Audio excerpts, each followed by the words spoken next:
2006 से 2008 के बीच हुए धमाकों के बारे में एनआईए ने पहली बार यह दावा किया है कि पूरी साजिश रचने वाले सुनील जोशी की हत्या करने वाले व्यक्ति ने अपना गुनाह कबूल कर लिया है। राजेंद्र चौधरी ने सुनील जोशी की हत्या की थी। राजेंद्र चौधरी उर्फ समंदर। और एनआईए ने खुलासा किया है कि आरोपी राजेंद्र चौधरी ने अपना गुनाह कबूल कर लिया है।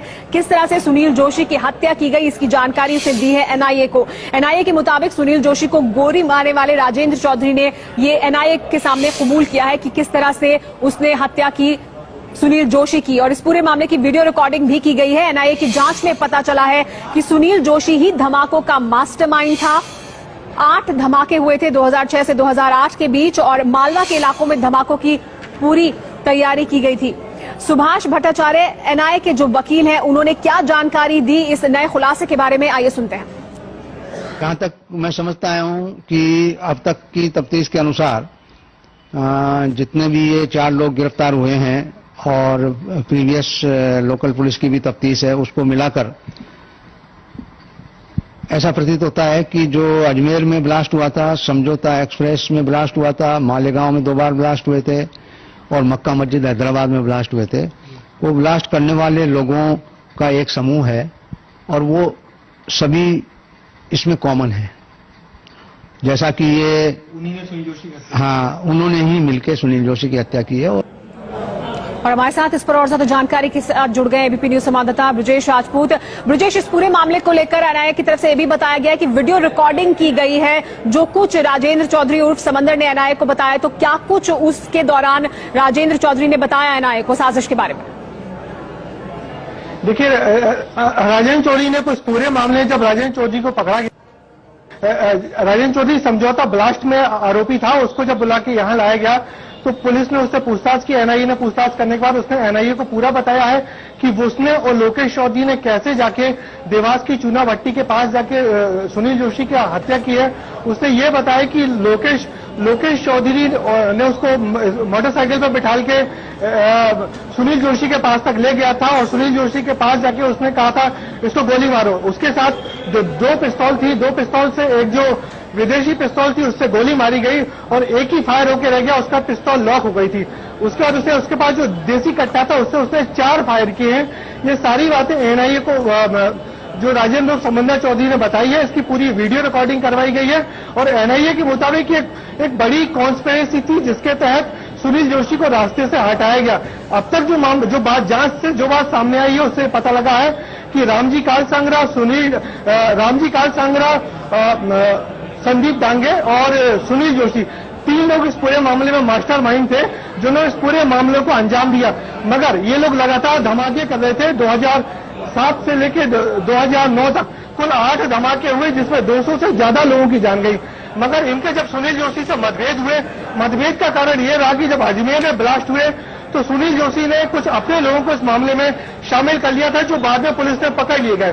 तो इस मामले में जो टीम थी उसने ये समझा कि सुनील जोशी ने कार्यवाही को ठीक रूप से अंजाम नहीं दिया, जिसके चलते लोग पकड़े जा रहे हैं और एक दिन सारे लोग पकड़े जाएंगे।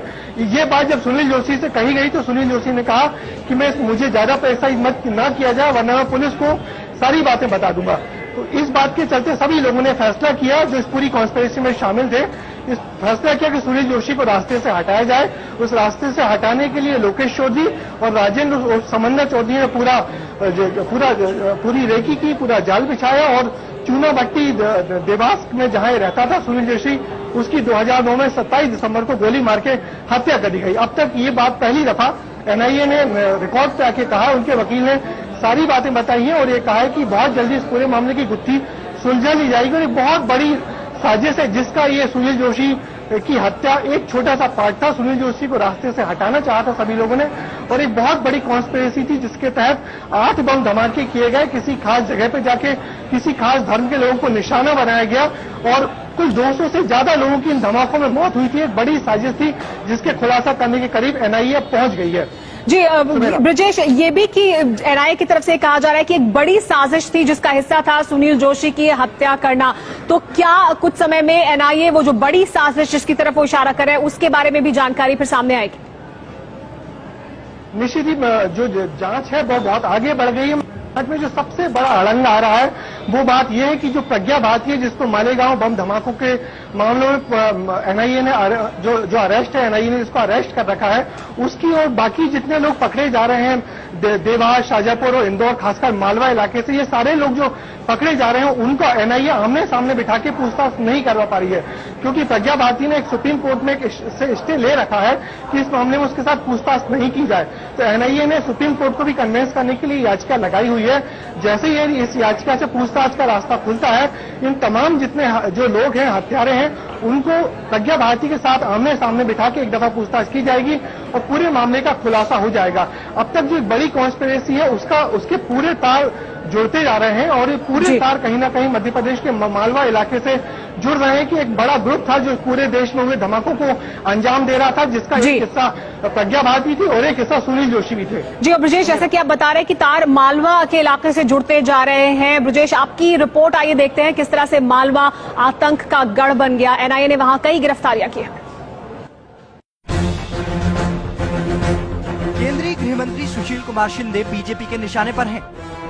जयपुर के चिंतन शिविर में हिंदू आतंकवाद पर उनके बयान से भड़की बीजेपी ये आरोप लगा रही है कि केंद्र के इशारे पर संघ और बीजेपी को बदनाम करने की साजिश की जा रही है। बीजेपी की इस आरोप की वजह है मध्य प्रदेश के मालवा में राष्ट्रीय जांच एजेंसी की जांच पड़ताल। एनआईए के आधा दर्जन से भी ज्यादा सदस्य इन दिनों मालवा में डेरा डालकर बैठे हुए हैं। मानव जाति गहन गंभीर, पग पग रोटी डगडग नीर। कभी एक जमाने का समृद्ध मालवा इन दिनों एक नई बदनामी से दो चार हो रहा है और ये बदनामी है आतंकवाद को पनाह देने की। देश में पिछले कुछ सालों में हुए बम धमाकों के अधिकतर के तार मालवा से जुड़ रहे हैं।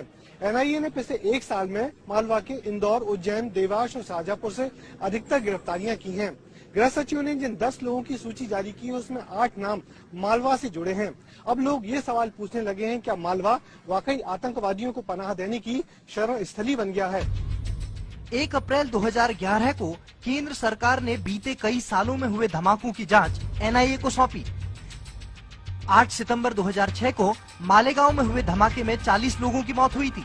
18 फरवरी 2007 को पाकिस्तान जाने वाली समझौता एक्सप्रेस के डिब्बे में विस्फोट हुआ, जिसमें 90 लोग मारे गए।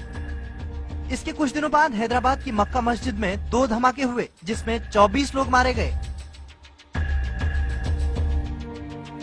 और फिर 11 अक्टूबर 2007 को अजमेर शरीफ दरगाह के बाहर धमाका हुआ। इन सभी धमाकों में मुस्लिम समुदाय के लोग निशाना बने। जांच एजेंसियों के लिए ये पता लगाना मुश्किल हो रहा था कि इसके पीछे कौन है। बताइए, और केस में ये एविडेंस आ रही है कि एक लार्जर कॉन्स्पिरेसी थी जिसके तहत सुनील जोशी की हत्या की गई थी। भारत सरकार ने ये मुकदमा एनआईए एक्ट के तहत दर्ज करने के लिए जो नोटिफाई किया था, उसके पीछे कारण भी यही था कि लोकल पुलिस के द्वारा इस लार्जर कॉन्स्पिरेसी की अनुसंधान नहीं की जाकर केवल सिंपल एक मर्डर हुआ और मर्डर होने के पीछे क्या कारण थे, जिनकी जांच पूरी तरह नहीं की जाकर केवल एक चार्जशीट पेश कर दी गई थी, जिसको कि माननीय उच्च न्यायालय ने, एमपी हाई कोर्ट ने उस केस को कोर्ट से ट्रांसफर करके अभी इस न्यायालय में पेश कर दिया। एनआईए ने जब इस केस की तफ्तीश शुरू की तो उसकी जांच सुनील जोशी हत्याकांड पर अटक गई और यहीं से मालवा उसके रडार पर आ गया। मध्य प्रदेश के छोटे से शहर देवास में 29 दिसंबर 2007 को आरएसएस से जुड़े सुनील जोशी की हत्या होती है। पुलिस इसे आपसी रंजिश का मामला मानकर जांच बंद कर देती है, मगर ये मामला 2 साल बाद यानी कि 2009 को प्रज्ञा ठाकुर की गिरफ्तारी के बाद फिर से खोला जाता है और फिर तो जैसे देश में हुए सारे धमाकों के तार आपस में जुड़ते जाते हैं। गृह मंत्री सुशील कुमार शिंदे आतंक के जिस प्रशिक्षण केंद्र की बात कर रहे हैं वो देवास के आसपास के जंगल और पहाड़ियां ही हैं। इसके बाद से ही एनआईए मालवा के इंदौर शहर में डेरा डालकर बैठी है। एनआईए की अब तक की जांच के मुताबिक सुनील जोशी इन धमाकों का मास्टरमाइंड था, जिसने रामजी और संदीप डांगे के साथ मिलकर धमाकों की साजिश रची थी।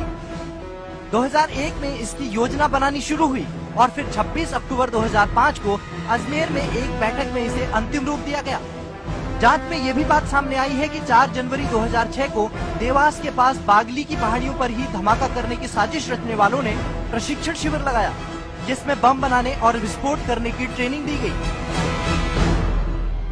देवास जिला मूलतः, जैसे देश के गृह मंत्री ने भी अपने बयान में कहा है कि आतंक की ट्रेनिंग और ये जो दी जा रही है भगवा आतंक की, वो उसका मूलतः ये देखने में आया अभी एनआईए की जांच में कि उसका केंद्र बिंदु देवास जिला रहा है और देवास जिले की ये पहाड़ियां और ये जंगल इसके प्रशिक्षण के केंद्र रहे हैं। जांच के मुताबिक सुनील जोशी का नेटवर्क मध्य प्रदेश से गुजरात तक फैला हुआ था। असीमानंद भी इस काम में उनकी मदद करता था। बम बनाने की जिम्मेदारी संदीप डांगे की थी, लेकिन इन बमों को अलग अलग जगहों पर रखने की जिम्मेदारी उन लोगों को दी जाती थी जो उसे आरएसएस का प्रचारक मानकर उसका सम्मान करते थे। एनआईए अब ऐसे ही लोगों की धरपकड़ में लगी है। इंदौर से 50 किलोमीटर दूर देपालपुर नाम का ये कस्बा इन दिनों जांच एजेंसियों के निशाने पर है। एनआईए ने पिछले कुछ दिनों में यहां से विभिन्न मामलों में आरोपी बनाकर 4 लोगों को गिरफ्तार किया है। ये चारों लोग सामान्य और बहुत गरीब परिवारों के हैं, जिसके चलते यहाँ के लोगों के लिए ये गिरफ्तारी चौंकाने वाली है। हालांकि ये जरूर है कि ये सभी लोग कभी न कभी आरएसएस से जुड़े रहे हैं, जिसके चलते आरएसएस एक बार फिर गृह मंत्री सुशील कुमार शिंदे और कांग्रेस के निशाने पर आ गई है। एनआईए ने धमाकों की साजिश में पिछले कुछ दिनों में मालवा से जिन लोगों को गिरफ्तार किया है, उनमें से कमल चौहान को देपालपुर के पास मूरखेड़ा गांव से पकड़ा गया। दशरथ उर्फ समुंदर चौधरी को नागदा के पास पकड़ा। चौधरी ने ही सुनील जोशी पर गोलियां चलाई थी। इनके अलावा धन सिंह, तेजराम और मनोहर सिंह लोधी को भी हिरासत में लिया गया है।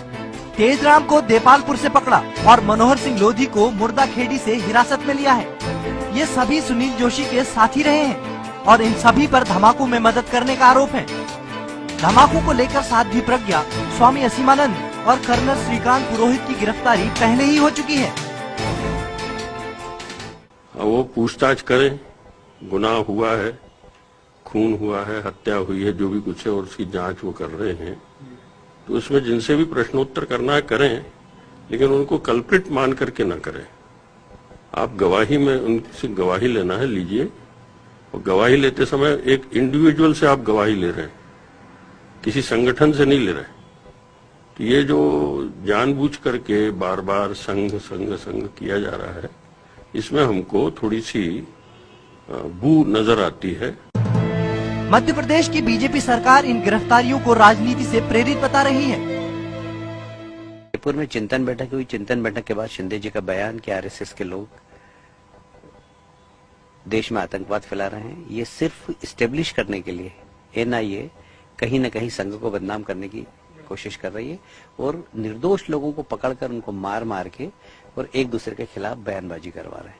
कुल मिलाकर ये संघ को बदनाम करने की साजिश का एक हिस्सा है और आने वाले समय में हम इसके प्रमाण भी देंगे। एनआईए का कहना है कि जल्द ही इस मामले में चार्जशीट पेश कर जांच पूरी कर ली जाएगी, लेकिन जिस तरह एनआईए की अब तक की जांच मालवा पर केंद्रित रही है, उससे यह सवाल उठने लगा है कि क्या मालवा आतंक का नया गढ़ बन रहा है।